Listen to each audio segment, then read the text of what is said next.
What's up, queens and kings? Welcome or welcome back to the channel. Here at Queen Budgets, we are tackling all things financial, from budgeting by paycheck, cash envelopes, sinking funds, savings challenges, debt payoff, while currently on a low income and a single mom of three. So if that sounds like something that would interest you, I invite you to hit the subscribe button below and the bell notification. Go ahead and join the shmoney team because we lit, baby, and we over here getting our shmoney together.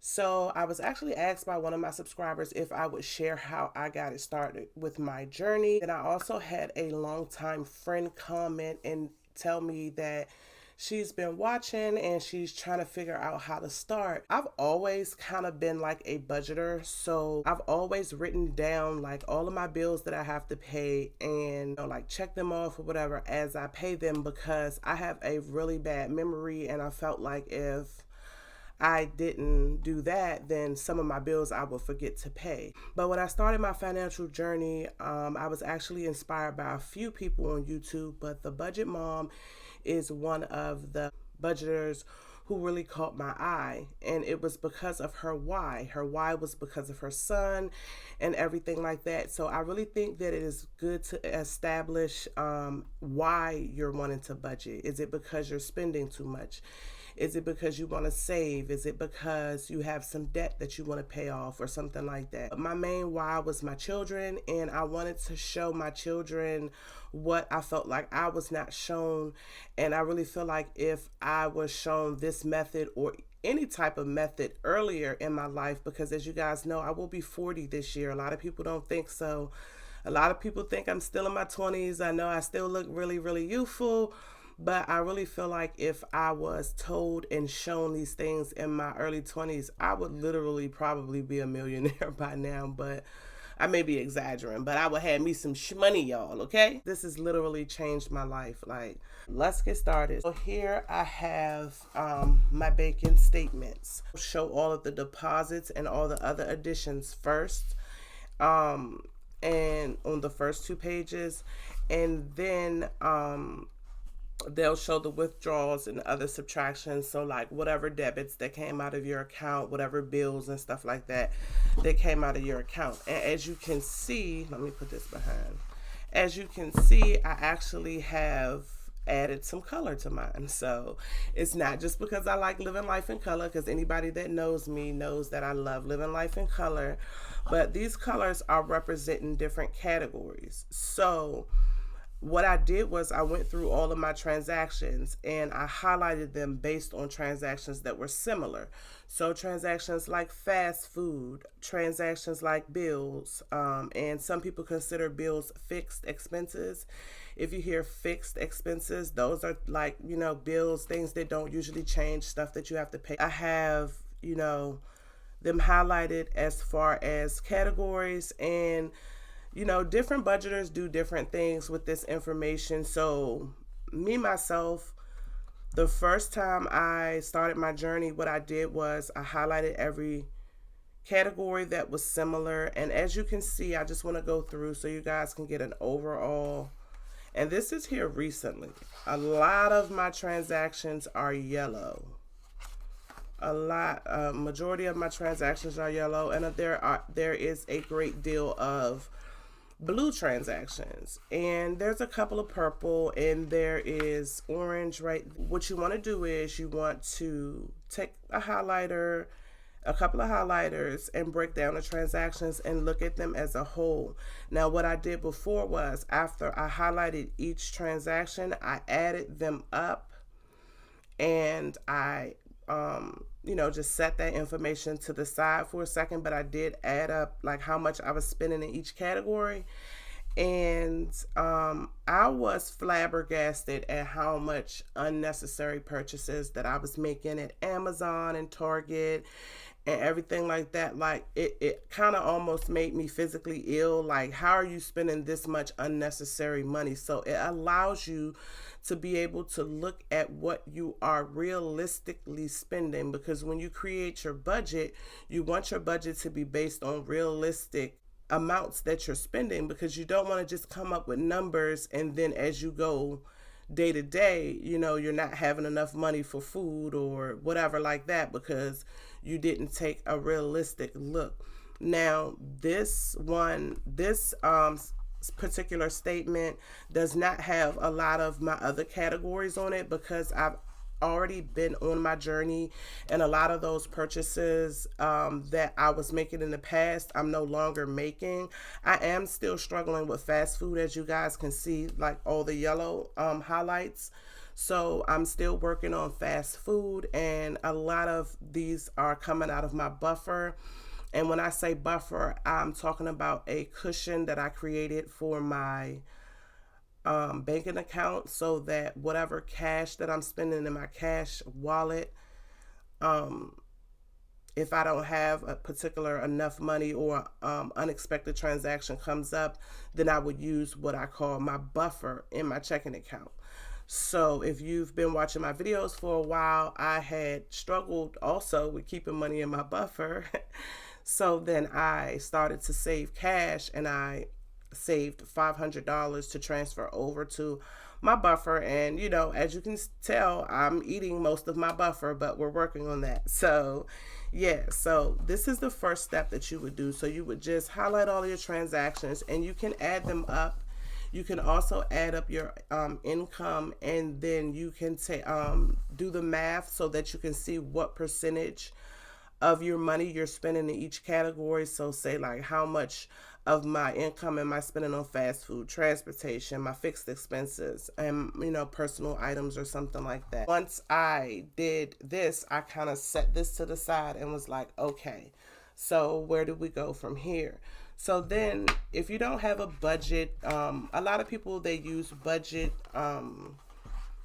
books, budget like planners, and budget like notebooks that have like breakdowns and everything in it. And or some people use digital. That's what I'm newly using, is digital. So that means I do like a planner on my iPad, which I've been kind of struggling with. So I did here recently buy a new planner, but I'm saying all of this to say that you don't necessarily have to have anything fancy. You don't have to have a planner. You can use some simple paper like this, or you can also use like just a notebook that you write, all of your stuff. Now, this breakdown is a monthly breakdown. I do budget by paycheck, so this is not what I look at every time I get paid, but this is the breakdown for the entire month, so that I will know exactly what I'm bringing in, what I'm putting out, how much I'm spending, and how much I'm wanting to save. Okay, you're gonna need a calculator, because baby, if you anything like me, you're going to need a calculator, because when you get to crunching these numbers, they can get overwhelming. So in the top corner, I started with my income. I have a new fixed expense that will be starting May 1st. And I don't know if you guys have been watching me long enough or not, but normally rent has never been in any of my expenses. And no one has ever commented and asked me like, why isn't rent in one of my expenses? I've always wondered that, but then I was like, okay, maybe some people like to mind their business or whatever. But so I will be starting to pay rent. So where I live, I do participate in a program called the Housing Choice Voucher. And what that means is my county gives me a voucher that pays a portion or all of my rent based on my income. So my portion of the rent is always going to be 30% of my income. And when I wasn't working, that means 30% of nothing is nothing. So I didn't have to pay rent. but I did still have all my other bills to pay. So now that I've started working, I do have to pay a portion for my rent now. So that's super exciting, right? Um, so when I did this breakdown, I actually did the breakdown as if to add that expense, that fixed expense, because if you've been watching me in the past, I haven't had that. So this is actually a whole new budget that I put together. This isn't what I've been budgeting, but this is what I will be budgeting going forward. And shout out to, I think her name is Black and Beautiful here on YouTube. She's the one who asked me to do this video. Thank you, girl, because I really did need to revamp my budget. So let me stop rambling and let's just get on into this, okay? So my income for the month, I'm paid semi-monthly from my job, so which that means I get paid twice a month on the same dates. Which is the 10th and the 25th. If the 10th or the 25th falls on a weekend, we'll get paid that Friday before the actual payday. So I have for COI, I have $1,680. Now this amount is before my travel expense, so I do get reimbursed for my gas and my mileage, but I do not include that since that is always varying. So I have for the month for COI is 1,680, right? Then for child support, I receive $606 a month, and then I also receive SSI for one of my children, and that's $914 a month. So all of those added up, 1,680 plus 606 plus 914 is $3,200 and $200. $3,200. I said 3,200 and $3,200, right? And I want to sit and I want to break down my fixed expenses, and I just took like a little piece of paper and I wrote down the date, the bill or the fixed expense, and the amount. So here I have everything listed out. On the first, I pay rent for $264. I pay on the first Canva for $16. I pay a business fee out of my personal account for $16. Don't ask me why, y'all. On the second, I pay Victoria's Secret $40. On the second, I pay Lane Bryant, so on and so forth. You list out all of your bills, right? So here's where I've entered all of my fixed expenses, and once I add up all of my fixed expenses come to $1,727. So these are all my bills that usually don't change. They may some may fluctuate here and there, like electricity, but for the most part, I'm with my electricity, I'm even on budget billing, so that still is kind of like the same amount pretty much monthly. So once you add all of these up, that's $1,727. So what I did was I labeled these. So that this section is labeled heart, this section is labeled star. So heart minus star equals, so 3,200 minus 1,727, that leaves us with 1,473, right? So that's what I'm left with per month when all of my bills are paid. So I'm left with $1,473. Then over here, I said I want to look at my variable expenses, because there are things that are outside of my bills that I spend money on, but sometimes they can vary. And what I mean is maybe the gas, or how much self-care money, or how much I may want to buy something new this week. I may need some products for my nails out of my personal envelope. So these expenses here is what I carry around with me on a day-to-day basis in my wallet. As you can see, these are the categories that I spend on a regular basis, and I know some people may be like, oh, you don't feel funny carrying around that much cash with you. But baby, let me tell you something. That little bit of cash that's in my wallet, that's not gonna make or break me. You know, your other money that you're saving, your sinking funds, high priority, low priority, you know, however you want to save your other money is locked away in a safe. Most people keep their money in their high yield savings account and replace money with placeholders. So you're never really having that much money on you or around you that can make or break you, in my opinion. So you will take your variable expenses, and that's where this comes into play for the most part. Because when you break this down, you get to see how much you're really spending outside of just your fixed expenses, your bills. You get to see realistically what you're spending. So if you're spending $350 on gas for an entire month, you don't want to budget only $200 a month, because you're not going to have enough gas already based on what you've seen yourself spending. You get what I'm saying? So comment below and let me know if I'm making any sense, y'all, because I hope that this can help somebody.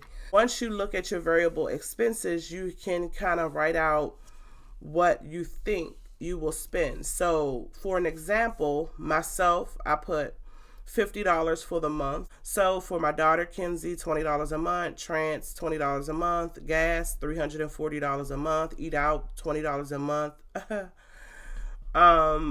Mikasa, so like my household items, I put $50, self-care $50, miscellaneous $20 for the month, love $10 for the month. So my total for my variable expenses is $580. Look at what was left over, which is $1,473. Then I will subtract $580 from that. So that is what I know I'm going to spend outside of my fixed expenses, my variable expenses. So now I'm left here with $893 that does not have a place as of yet in my budget for the month. So my high priority sinking funds will get money next. So I'm looking at my high priority, and when you decide what your high and low priorities are, you have to sit down and you have to say, okay, what's coming up? Do I have to pay my car registration? I know my kids have birthdays coming up. I know Christmas is coming. I know an emergency may happen. You decide where that money goes based on what's the most needed. So if you're at the point in your journey where you're just starting and everything like that, and you feel like, hey, I don't have an emergency fund, I need to build an emergency fund, to cover any emergency that may happen. And then say you have children or something and you know Christmas is coming. So you may say, okay, emergency is a first priority, Christmas, birthdays is a second priority, Christmas is a third priority, or whatever like that. So my high priority sinking funds,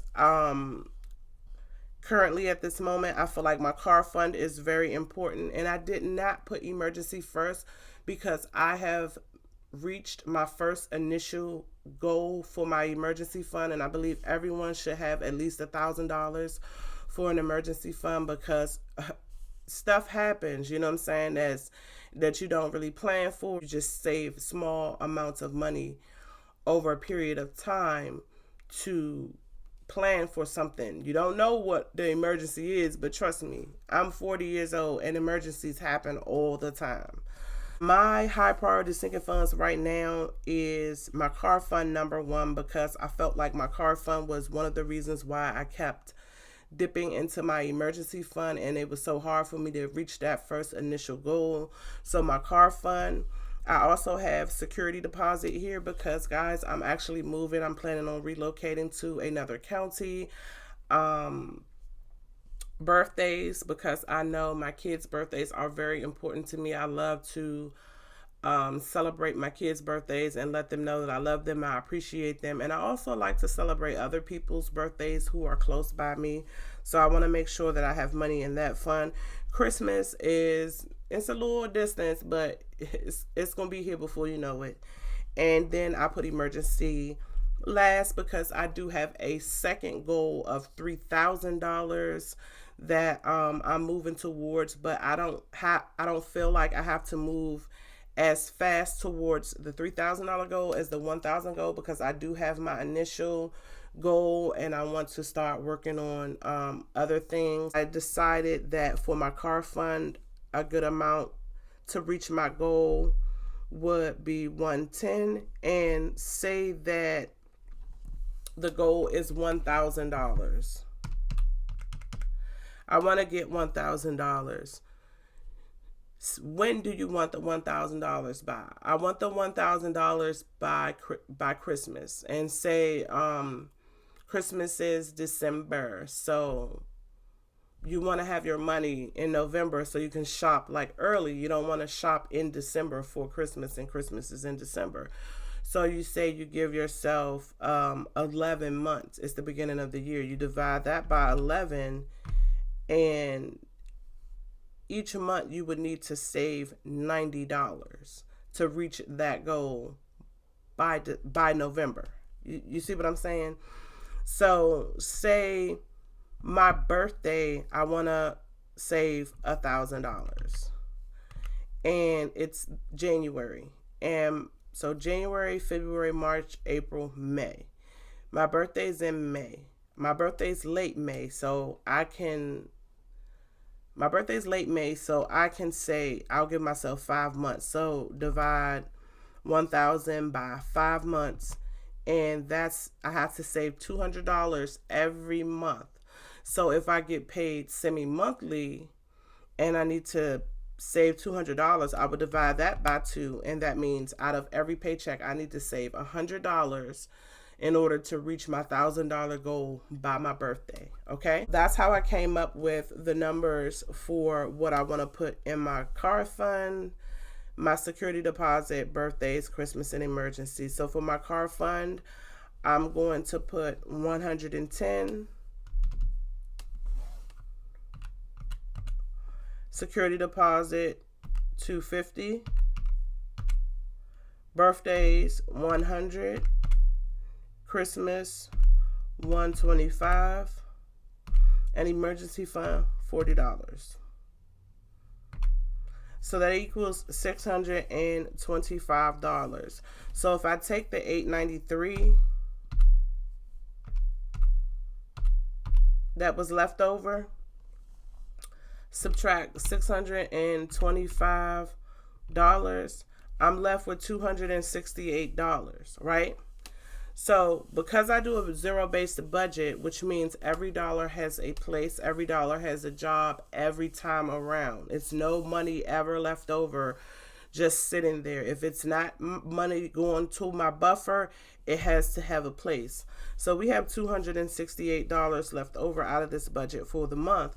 So now that my high priorities are taken care of, I can take care of some of my lower priority sinking funds, which currently I put, for my low priority, I chose house because I'm moving, so I'm going to be needing some household things, and I like to keep a nice, cute, I like cute stuff. You know what I'm saying? I like cute stuff around my house. I like for it to smell good. I like candles, all of that. So household things, and then the kids and myself, like our personal sinking funds. I just did that as one category. We'll split the money up amongst us for that category. I did so house, the kids and I, fun, and miscellaneous. And instead of me trying to figure out various amounts, I just took 268, which was left over. I divided it by the number of categories, which is 4, and that leaves each category with $67 per month. So I will put $67 to house. I will put $67 towards me and the kids. I will put $67 towards fun, and then $67 towards miscellaneous, and that's $268, and that will zero everything out, and that will leave me with a zero-based budget, guys. Now, this is only part 1 of this video. I will do a part 2 and show you guys how I budget by each paycheck. because this is just a monthly overview. So you can kind of get an idea of which direction you need to go in, how much money you need for fixed expenses, how much money you need for variables. I really hope that this video helped somebody out. If this video was any help to you, please give this video a great big thumbs up. Leave me a comment below. Drop me a purple heart emoji. Let me know you made it all the way to the end of the video. And y'all, until the next time, we got to do what we got to do so we can get this money together, baby.